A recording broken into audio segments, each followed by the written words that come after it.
back to the Echoes of Europe.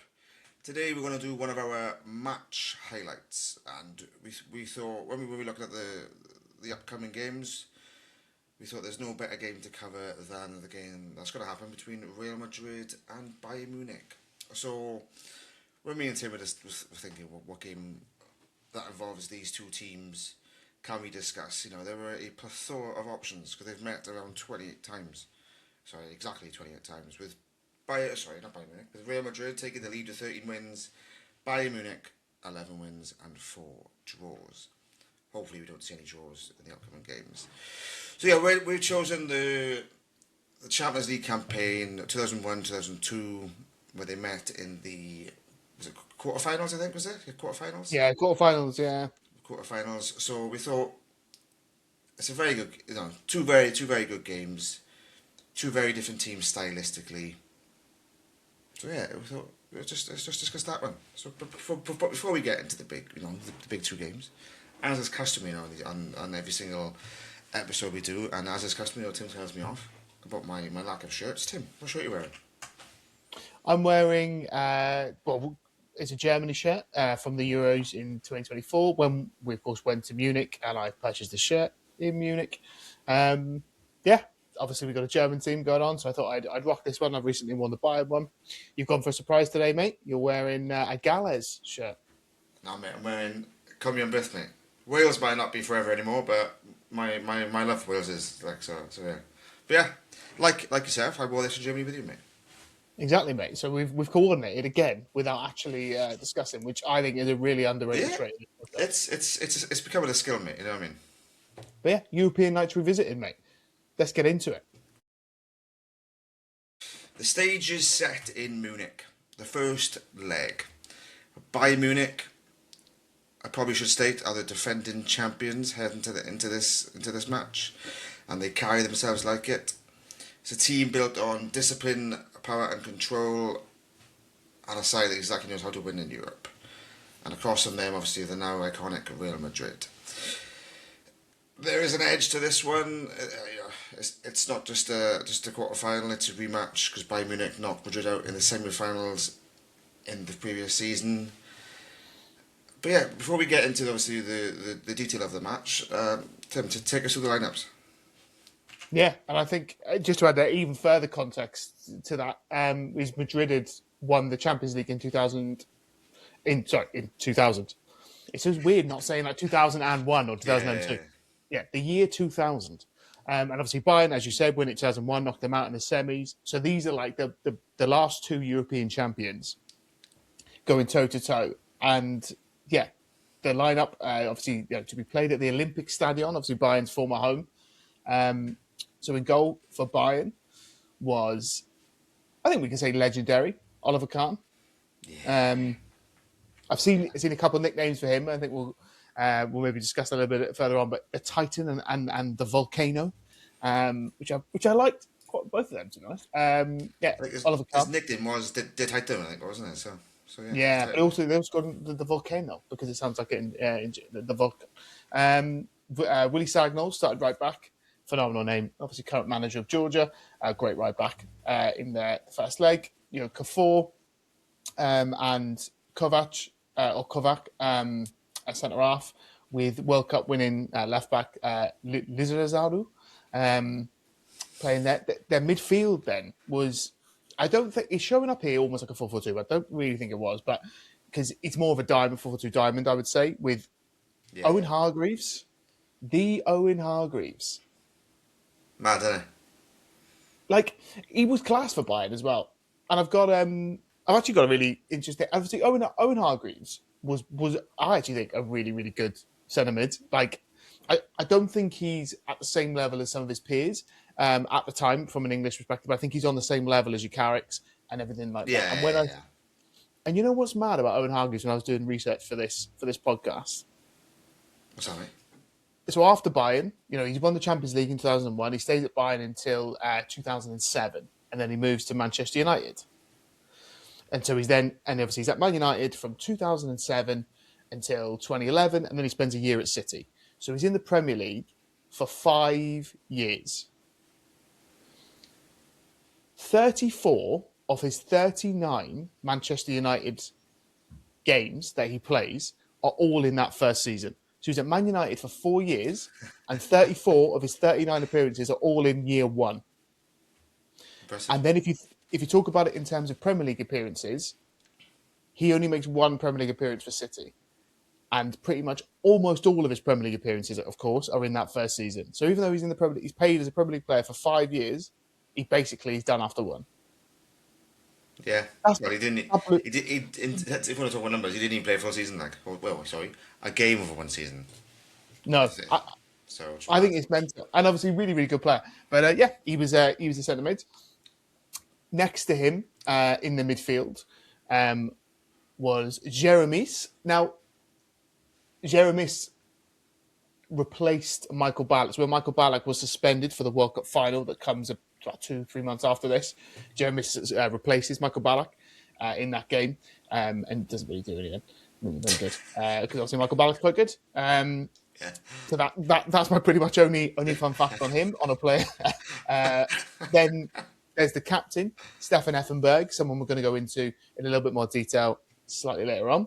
And then Paulo Sergio on the wing with Roque Santa Cruz of Man City and Blackburn fame. And I genuinely was shocked because I remember him being at Bayern Munich, but I didn't realise he was in this Bayern. He'd signed just after they won the Champions League. And I just thought that was a bit insane. And then next to him is the Brazilian Elba. And he scored quite a lot of goals for Bayern, but he never really managed to break into the Brazilian national team. He had a few caps, but considering that he was Bayern striker for a number of years, winning titles and Champions League, he's number 9 for Bayern Munich. For that player not to really break into the Brazil national team, obviously Brazil had some quite good forwards at that time. Good options.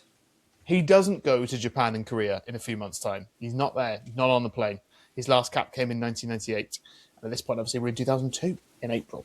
So I thought that was interesting. Off the bench that night for Bayern was Niko Kovac, the Croatian, Claudio Pizarro. Great name. Peruvian. Seen him play. England v Peru 2014. He's actually, another fun fact, Pizarro, he's still playing, mate. Jesus Christ. How old is he now, like 70? He's still playing, mate. He's still playing. I think he's like 47, 42 maybe. He's still playing, mate. Still playing in his 40s. I know. That's at the minute for Welsh fans, it's quite scarring. So back on Tuesday. But fair dues to him. I don't think I could be that late. So. Yeah, I thought that was a little bit insane. Is it? Wait, no, let me double check. Is it Pizarro that's still playing? No, sorry, it's not Pizarro that's still playing. It's Roque Santa Cruz that's still playing. Roque Santa Cruz is still playing, and he's 42 because Pizarro is 47, and he retired 6 years ago. He only retired 6 years ago. But even 41, mate. I'm 35, mate, and I ache for days after football. So, power to him. But yeah, Roque Santa Cruz, mate, still playing football in the Paraguayan top division. 42 years of age, mate. Loves the game. Loves the game, mate. Don't ever let anybody tell you that Roque Santa Cruz doesn't love the game. You heard it here first in the Echoes of Europe, European nights you visited. Roque Santa Cruz loves the game. Loves the game. Breaking news. And then for also who came off the bench is Salihamidzic, who I didn't quite know, and I've probably butchered his name, but I think I made a good effort. So round of applause for effort. For Real Madrid that night, we had Cesar Sanchez, someone who only ended up playing 20 La Liga games for Real Madrid. Starts the Champions League final that Real are going to get to in a month's time, but goes off injured, doesn't he? For Casillas, as we discussed offline previously. Yeah. At right back, we had Michel Salgado. Went on, of course, to play for the mighty Blackburn Rovers.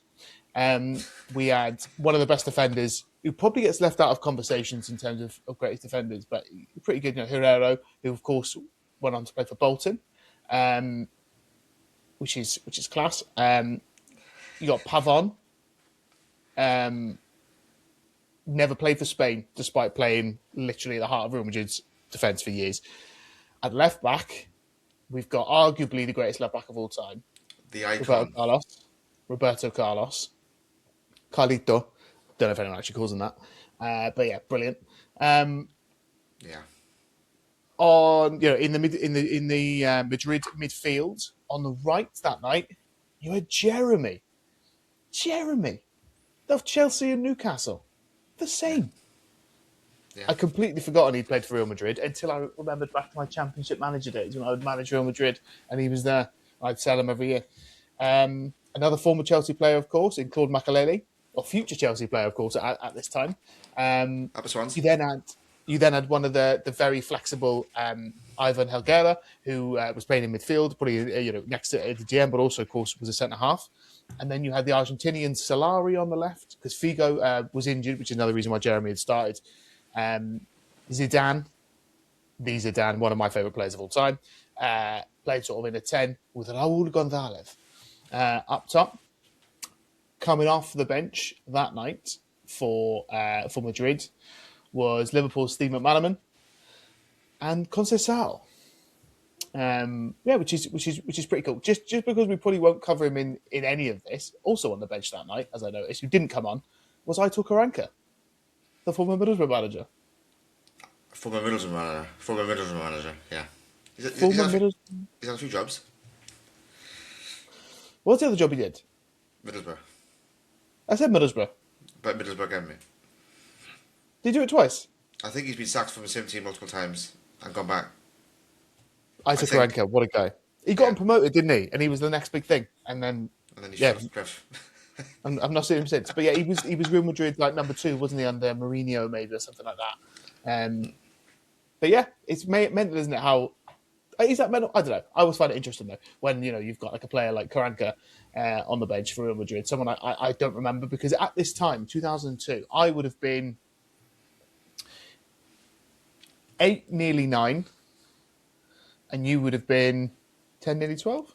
No, well, that's a big range. I would have been 11 to 12. 11 to 12. So but you made 11, yeah. So I remember the names, obviously. Oh yeah, the names, yeah. Because I think look at obviously when we did the research on this, look at the team sheets. It's a team sheet of some very, very, very nice names. Oh yeah. Visually on paper, it's a sexy sheet there. You know what I mean? The Real Madrid one is sexier than the Bayern one, though.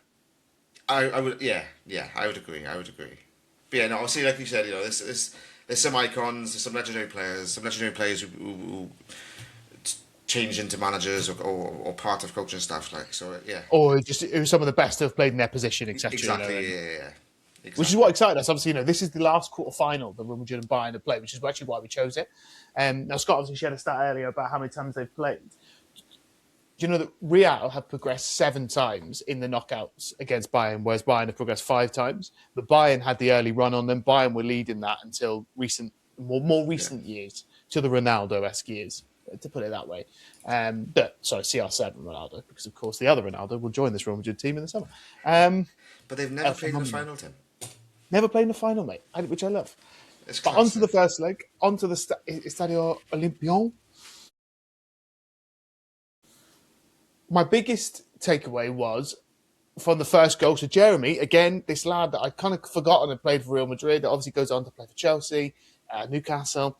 He scores the goal. He's only starting because Figo is injured. Don't know if that's harsh, but that is the truth. From what we've read, thanks to the BBC again. I know a lot of people don't like him, but they do keep their articles, and it is a great source for knowledge. So I like him. I'll be honest. He scores a goal, and Kahn's not great for it. No, Kahn isn't great for it. In my opinion, he's quite a way out, but he gets a hand to it, doesn't he? And he doesn't quite stop it. Oliver Kahn, he's the type of goalie. So he goes on to wins the best player at the World Cup in 2000 later this summer, even though they of course lose. They lose in the final. But he does make 2 mistakes in that final. Big costly mistakes. Yeah, and where do you think Oliver Kahn ranks in the early... Well, in the pantheon of goalkeepers in this era, whichever way you want to go up. It's difficult, isn't it? Because obviously, as such as the game changes a lot. And I don't think... maybe fullbacks probably have changed the same sort of like the biggest change between then and now, like, because goalkeepers now I don't think could do what Oliver Kahn did in his era, and vice versa. I don't think Oliver Kahn can do in this era. Like, so I think it's very hard to compare them era to era. But I think he's definitely in the conversation. You know, whether he's not top 5 for me, I think he'd be, maybe top 10, top 15. Yeah. But I don't think. Yeah, I think he'd make players cry in this modern football age. Like, you know what I mean? So, but no, I think you could see he's a true leader. Absolutely nuts. Does have a few moments of compassion. Just asking, Jens Lehmann. But no, yeah, I think he's up there with. He's definitely the conversation. Put it that way. Yeah, I don't think he probably makes my top 20, but I do think he obviously is really good. I much prefer your Manuel. If we're just talking German goalies, I much prefer Manuel Neuer. Yeah. And then even some others. But obviously, in this time period, he is iconic for Bayern, and he deserves that respect for that. Obviously, the game progresses. What really struck me in this game was the amount of skill that was being displayed by your Zidanes or your Carloses, flicking it over people's heads. Solari. There was a lot more flair to the game 24 years ago. At that point, in this point in time, it does genuinely feel that there is a lot more skill. It's a lot more like, as in, and when I say skill, I mean like they're literally doing skills. Like Zidane is flicking it over people. Roberto Carlos is doing like almost keepy ups to knock it over people. It's mental. Yeah. Expression. People were allowed to express themselves a lot more. The top players. I do feel though that obviously we watched the games, and looking it back, skill now is literally just for show. But back then it was more for show and purpose. It wasn't just to show how good you were. They were doing it, and like you said, Tim. It's called showboating now, isn't it? It's called showboating. Yeah, they were doing it, and there was you could see there was a purpose behind it, because they were, creating opportunities directly off these bit of skill. Like, it wasn't just Ronaldo doing 20 million step overs and then filling the cost of ball in. So yeah, it was a lot of flair, A lot of flair going on, and I loved that part of this with that rewatch. But yeah, no, the game obviously progresses. Real and Bayern are both having chance after chance. You can really see that these are two top teams kind of going at it. Really going for it. Stefan Effenberg. No, I didn't know. I didn't remember him loads. I did a bit of a deep dive on him, but he gets the equaliser after he'd missed a pen, of course, earlier in the game on 72. He scores a goal, I think, around 81. And I went back and I had a watch of him, because I remember him very briefly, and because he wasn't in this World Cup team, he'd retired from international, or didn't get called up again for international football after '98. And he was like, he's a big lad, but he's really technical. He's another one doing skills, in this game essentially. His technique is unreal. His control of the ball is brilliant, and he kind of reminds me of basically a '90s what Cole Palmer would have been. That's the best way I can sort of see it. Is in like if Cole Palmer would have been born in the 60s or whatever, or the 70s, and probably 70s, and then played in the 90s and early 2000s. Yeah. I feel like he would have been a bit like Effenberg, because he would have been built a little bit bigger, but they're both tall lads, and I genuinely think that's who I would compare him to in the modern game. Is like, because he was really technical on the ball. Now, I look back as well, Effenberg was hard. I saw him having some scraps. I remember him having a little spat with David Beckham a few years later, and I remember him having... even Keane. He left one on Roy Keane as well. I think in the first leg of when they meet in a couple of years' time, or in the next season even. But he gets the equaliser before Claudio Pizarro gets the comes off the bench to get the winner for Bayern on the night. Proper striker's finish. Basically, a lot of his goals are very, very 6-yard box type player. And that was the first leg, and it was a huge result, really.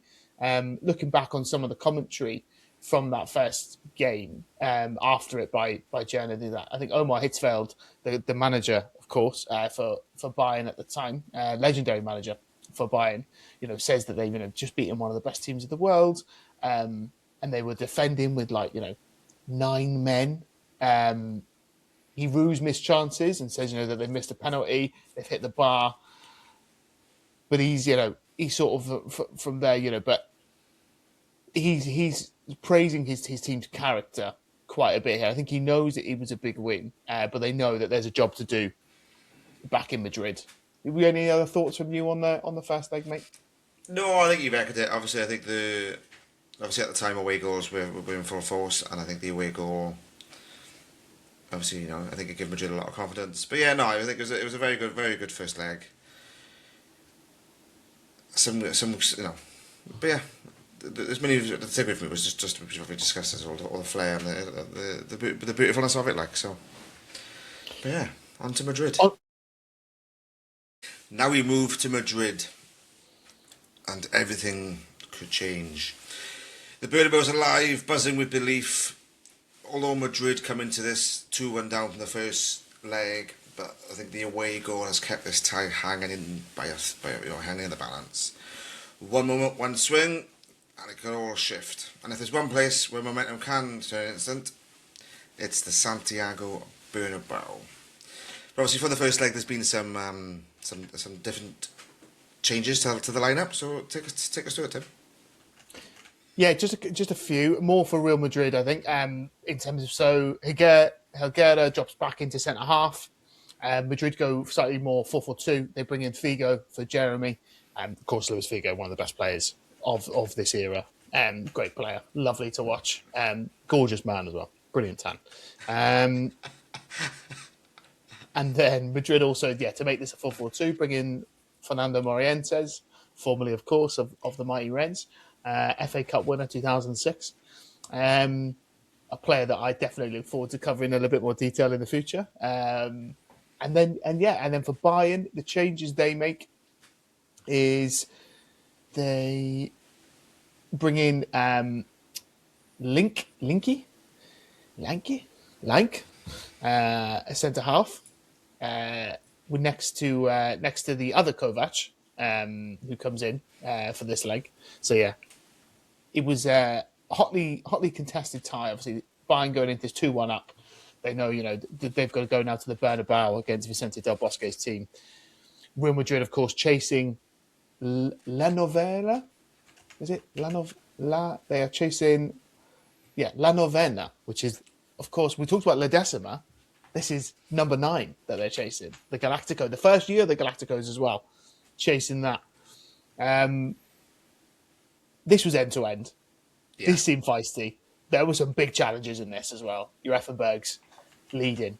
He's like a Roy Keane, Cole Palmer hybrid. Maybe is it better? But yeah, because he tackles like Roy Keane, but he plays on the ball like a little bit like Cole Palmer. And yeah, mate, it was brilliant. But Real kept pushing, didn't they? They kept pushing and pushing, and they get a scrappy goal via. Well, not really scrappy, but Raúl does well, and then Higuera is there, the centre half, to finish it within back post. Yeah, and then not too dissimilar for the winner. Who got the winner, Scott? Guti. One of the subs. Guti, sexy name. Very sexy name. Very sexy guy. He comes on. He was one of those, wasn't he? He was always Real Madrid's 12th player. That's why I sort of remember him. Like he was like the extra man. Yeah. It's the blonde hair, the headband. Yeah. Yeah, such a good, a really good utility player. Could play lots of different roles. But I always felt like you would name you would see the Real Madrid team and obviously you'd be on the bench or whatever. But generally, it's throughout the next, let's say, decade, he's sort of the man that sort of steps in, and whenever there's someone missing, quite occasionally, or comes up, So, and obviously, Real Madrid progress. They sort of win this huge game. Do you think that this game gave them the belief even to go and win that Champions League in Scotland in a few months? It's got to now. Obviously, beating the champions has got to give you so much confidence. And obviously, they would have been hurt from the previous year, and doing it at this stage, I think it was probably the biggest test in this Champions League campaign. And obviously, like you said, they would go on to play another German team in the final. But yeah, I think, and how they won it as well. 2-0 at home. At the end of the day, without this comeback, there is no Zidane volley in Glasgow. So, and we all know, yeah. So no, I think from this game, they probably tell from whether even if you ask them, they'll tell you that they felt like they knew they were going to win it all. Like so. Yeah, no, I agree. And Omar Hitzfeld says that they've been eliminated by a very good team with some excellent players, and it was actually Bayern's first defeat in the Champions League in 19 games. It's the first time that they'd lost. Mad. But they did used to play a lot of games in the chat. They used to have 2 group stage phases at this point as well. That would be great for us to look back on to explain to people that all the different formats that this competition has gone from. Obviously the old European Cup to they then expanded the European Cup again. Then obviously it was the Champions League, and you had second group stages, and you had this and you had that, and now then obviously we had the from 2003 onwards it was the format of the last 16 quarterfinals, and now obviously we've got the big group phase, the league, the Super League, isn't it? Yeah, but I really like I love all the formats. I didn't like the second group phase. Too many games. Yeah. I think I don't think other teams did. It doesn't last for very long, really, in grand scheme when you compare it to how long the other modes have lasted for. But yeah, no, like it's huge for Madrid, isn't it? In terms of turning that corner. A lot of these players they brought in. Yes, they'd been champions of Europe only 2 years before, but they didn't have Zidane at this point. They didn't have Figo. Yeah. So these are all players, chasing that first Champions League, that first European Cup. So yeah, absolutely massive, really, isn't it? A huge win. Is it the best Bayern Madrid tie aesthetically, goal-wise? Absolutely not. No. But it felt right for us to sort of look back into the archives. When was the last time they'd met in a quarter-final? It's fitting, isn't it? So. Yeah, and it felt good, in terms of, it was great to watch some of the skills on show, your players like, your Roberto Carlos and people like that. Any standout players or moments or things you'd like to discuss, mate? Well, we've all tried to take, I think you just said his name, I think, whether it's as common now as it was back then, but I think when we all, at least when I was a child playing football, I've tried taking a Roberto Carlos free kick when I've run from about 30 yards away, like. So, he's obviously one that I know more about than the others, because at the end of the day, he's an absolute fucking icon, and he like so. But yeah, what about yourself? Any other standouts for you? No, I think let's definitely focus on Roberto Carlos for a second. I think there's so many legendary players. Figo, Zidane, I love Zidane, Raúl even. But I think if we just we'll give Carlos his flag. He doesn't score obviously in this game at all, but he's really key, in my opinion, just in terms of the driving him forward defensively. It's so rare that you have a player that's that good defensively and that good going forward, who is that skillful, but also that powerful. Very strong. Obviously there's that free kick against France in '97, which is unreal. But all of his goals, if you're bored one day, type in Roberto Carlos goals on YouTube and give yourself 5 minutes of just watching a Brazilian bald fella smashing the ball from Mars. It's his low centre of gravity, mate. He's got a lot of power on those short legs. And of course, this is a great year for him. Obviously he's about to win the Champions League, and then he's going to go and win the World Cup. I'm sure if you asked him what was your favourite year as a player, he probably would say this one, because he's going to win the Champions League and he's going to win the World Cup. For Bayern, it's a weird season this, because they've won the league and the Champions League the previous year. They start this year off by losing the Super Cup to Liverpool. If I get that in there, and then they and then I think they actually come third in the league. Dortmund win the league. Bayer Leverkusen come second. Of course, Bayer Leverkusen lose the German Cup final, the Champions League final, and come second in the league. Get the nickname Leverkusen, which Xabi Alonso obviously gets over for them. But Real, Real, they're in this weird era now where they are about to bring in all these players and not really deliver. No, it took a bit of time for them to win it again, didn't it? So. Took a bit of time, yeah. They're not going to win the Champions League again. But that's the thing. So at this point, during this game, Real Madrid are on 8 European caps. Fast forward to where we are, 24 years later, they're on 15. Bayern Munich, at this point, are on 5 European caps. Fast forward 24 years later, they're on 6. Same as the Reds. Sorry, I thought I'd say it for you, mate. But yeah, it is. But even from perspective, we've won 2 in that period of time. Obviously, and one. Yeah. They've gone to quite a few. I think they've. Yeah. No, sorry, that's a lie. They're on 4 in this period of time, same as the Reds, and now they're on 6. So yeah, they win 2 because of course they beat Dortmund in Wembley and they win it in the COVID year. So yeah, they've won. They go and win 2 in this period. But I think if you just. It's just mental with it. It's always mental, isn't it? When you look at Real Madrid, the fact they've won 7 from this point onwards, which would make them the second most successful team in this competition if you just do it from 2002 onward. Mental. They've won 7. But yeah, it's a great reminder. Obviously, I'm really looking forward to the next clash. Obviously, luckily with these podcasts, they are timeless because they're always relevant in terms of where we're at because we're looking back in the past. But yeah, looking forward to the next instalment of Real Madrid against Bayern Munich.